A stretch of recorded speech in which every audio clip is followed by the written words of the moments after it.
Hello everybody, this is me Johan here. The Google Pixel 6 has been out for 7 months now. It's been a phone plagued with a number of software related issues from day one. Google did release recent updates which they say have sorted out most of the issues. Is all of this true? I've used the Pixel 6 for nearly a month now as my new daily driver. By the end of the review, I will answer one question. Is it safe to buy now? Let's now dive into my experience. The display. It's a 6.4-inch AMOLED display. The resolution is 1080p. To sum it up, it's been decent at best. It does not feel like a $600 phone's display, more like a $400 phone's display. Google need to add a saturated mode like they did for the Pixel 2 and Pixel 2 XL to make the colors pop out more. One thing that is disappointing here is that the display is only an 8-bit display. The Motorola Edge 20 Fusion, which is less than half the price of this phone, comes with a 10-bit display. Overall, it's been a decent experience. It gets the job done but doesn't stand out in any way. The sunlight legibility. In terms of brightness, I've been satisfied. It gets quite bright under direct sunlight. In auto brightness mode, it peaks at around 850 nits. Not quite at the level of the top tier flagships which can peak way over 1000 nits, but nevertheless, I've been very satisfied in this area. Build quality. In terms of build quality, this phone is built like a tank. It feels very solid and very well put together. Gorilla Glass Victus in front and 6 at the back, and a solid aluminum frame. The volume and power buttons feel incredibly clicky and superbly put together. This phone feels a lot more expensive than its price as far as the build quality is concerned. Full marks in this department. The in-hand feel. I did mention it's built like a tank. Well, it weighs like one too. This phone weighs close to 210 grams. There's no other way around it. This is a very heavy phone. And I always felt it, especially while taking a 2-hour voice call and a few long calls I made on this phone. If you are a person who doesn't like using heavy phones, this phone will definitely not suit you. Performance. The Pixel 6 was plagued with a lot of performance issues at the time of its launch. How is it now? The Pixel 6 is powered by Google's in-house chip, the Google Tensor, made in collaboration with Samsung. It has 8 GB of RAM, UFS 3.1 storage, along with LPDDR5 RAM. To put it simply, this is nothing but a modified Exynos with a bit of Google's flavor added to it.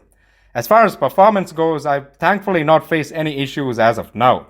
Google have optimized the phone very well, and it runs everything smoothly. And a 90Hz refresh rate makes elements appear more smoother than a regular 60Hz panel.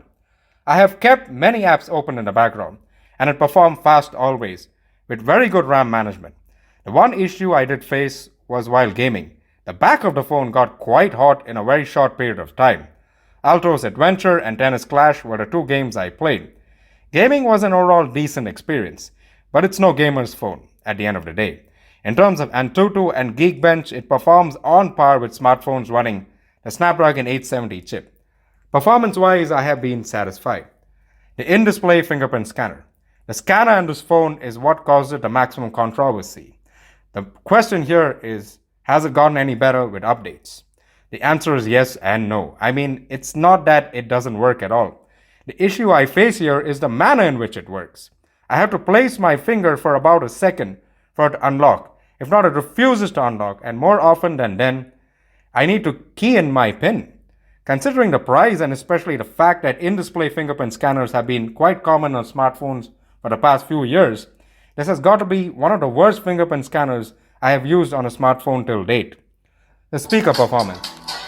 The Pixel 6 has a pair of stereo speakers, and I must say this, in terms of quality, these are amongst the cleanest and crisp speakers I have tested on a smartphone.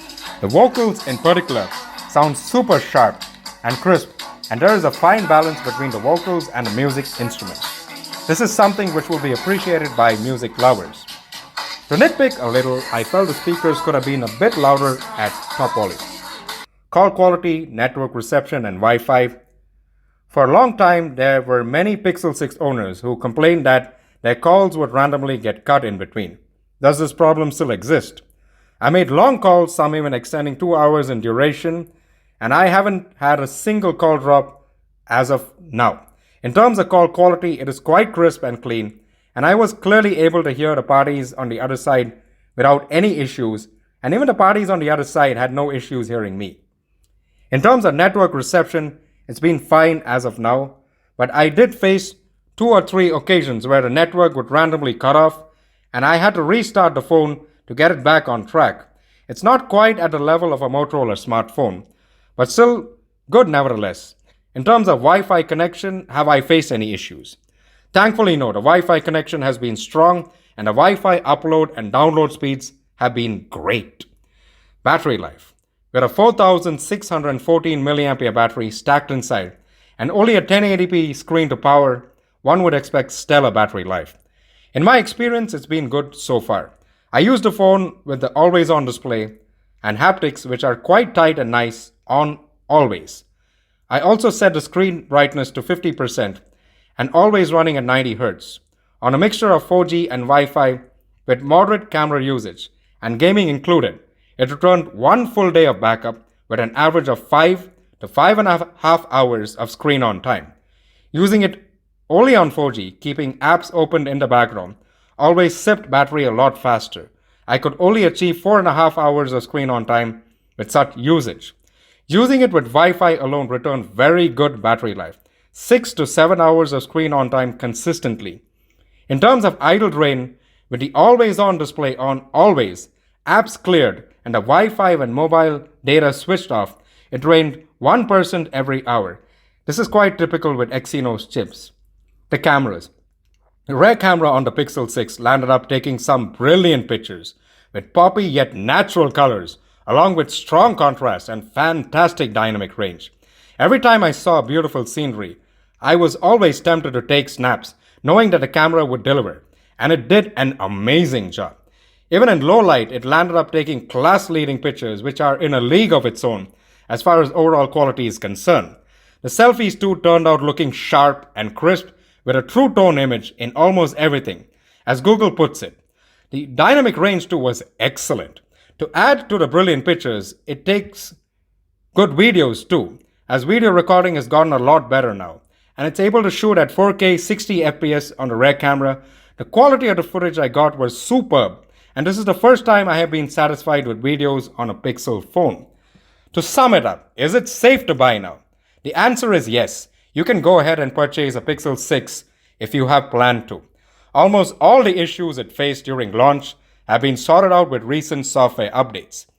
Buy this phone if you prioritize a clean Android experience, solid build quality, if you want a dependable point and shoot camera for both day and nighttime photography, a well-balanced set of stereo speakers. To add, the phone also has an IP68 water rating and also supports up to 21 watts of wireless charging. Plus, the phone will get over 4 years of security updates, along with 3 major Android OS updates. The phone's cons are that it has a media-core display.